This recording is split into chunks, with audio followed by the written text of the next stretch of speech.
30 milliseconds, 30 to 40, which is about 2 frames. Now, how much can you do on the FPGA here? Did we ever see a Sega Saturn on this? That's unlikely only because of how complicated the Saturn itself is with dual chips. It's not impossible, but it's not likely to happen soon. You'll probably see up to PlayStation 1 on it, not PlayStation 2, and that's the FPGA in its current form. But luckily, once you start to get past that, when we talk about software emulation and needing things immediately with no milliseconds of delay, any of the consoles from the PS2 era on use a frame buffer itself. So as the information's passing through the console, 1 full frame is buffered before it hits the video chip. So something like that, in the future, you would be able to emulate it differently and better than you would older consoles because you have that time to spare.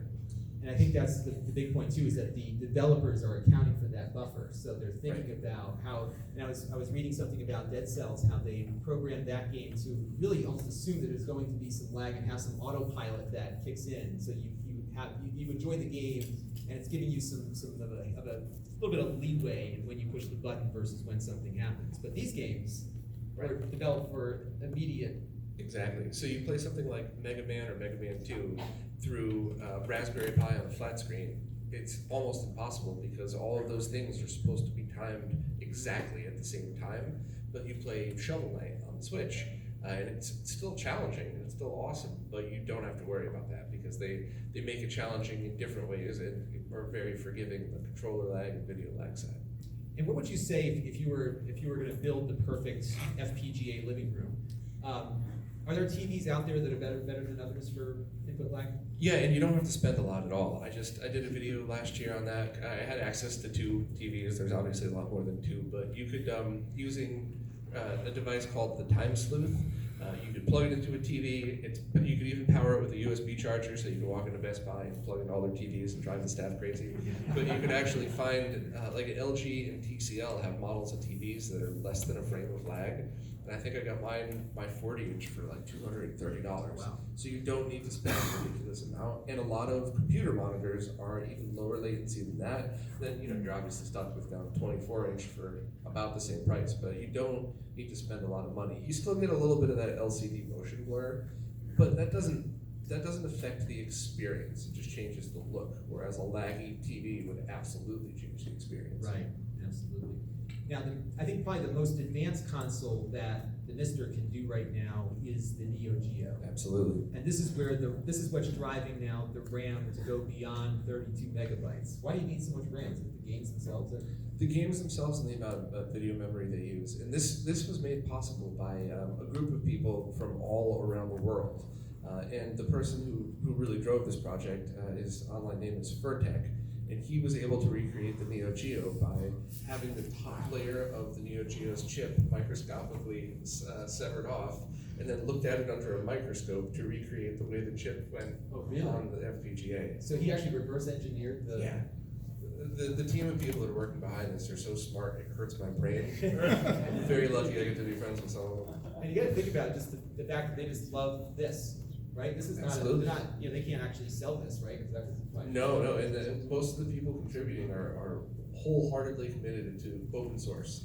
So if somebody ever makes different hardware for it, cool, sell it away. But everything that's programmed on this is free to use and for everybody to share amongst each other.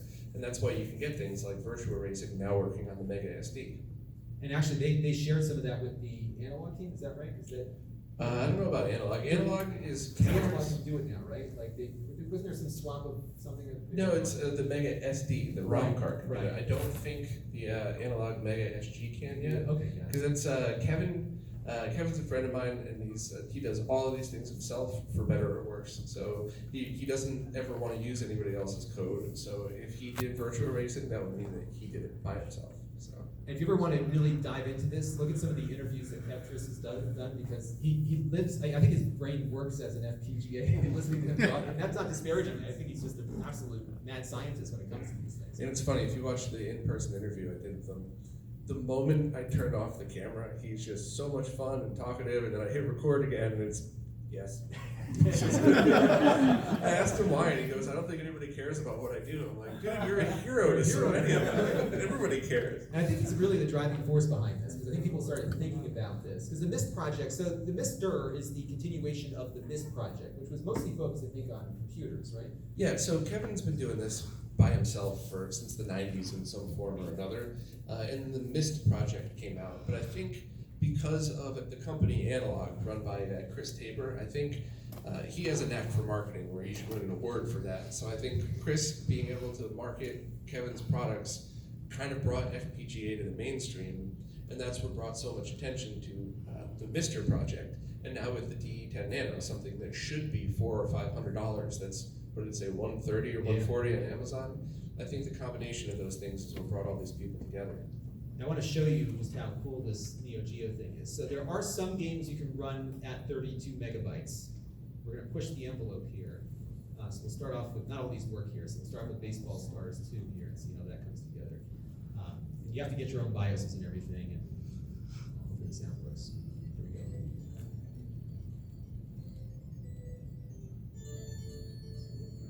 Brings me back to my college cafeteria. This thing is running constantly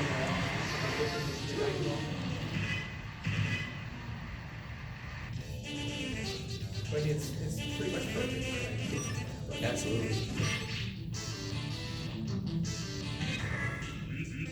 And I should have mapped my controls before I started using it. But you know what's striking to me about this? What's striking about this is that you don't remember all of the flaws of the original system. So, for example, when you're playing a game like Metal Slug, which slows down a lot. No, Metal Slug 2, it has its own, the way the game is programmed, it's laggy by itself, even on original hardware. And you don't remember that, right? So, because all you remember is that $800 thing at the store you'd never be able to buy. And then you put it on this thing and you think, boy, this thing's really slow. Until you start looking at some gameplay videos of actual hardware, and sure enough, it's really accurate. Could they speed it up? I think are there things they could do? Absolutely, there's hacks of it that you can even put on real hardware that speed it up and make it more efficient. It's funny because one of the lag tests I did when I was for a Neo Geo project, I got a video coming out next month. I used Metal Slug 2 to test input latency, and Smoke Monster, I'm sure if you're into the mystery, you've heard his name, kind of laughed at me like, you picked the laggiest Neo Geo game ever. And I just laughed. You're going to be there forever counting the milliseconds. But it was really remarkable to me to see this working, because this Neo Geo was a very complex, I'm guessing it was a complex system to Oh, absolutely. do this. And this is not, it's not like they started with an emulation base, they started from scratch. And Smoke Monster said to me, I don't know if this is probably basic, said this, that you could take your FPGA design and actually make a chip out of it. Yeah, so that is, so I'm going to oversimplify this, so if there's any devs here, please don't smack me in the face. There's one afterwards, here. But, you could take the FPGA design, which is basically a blueprint of what the chips would be like, and you could spin that off onto something called an ASIC. It's complicated and expensive to do, but if you do that, yes.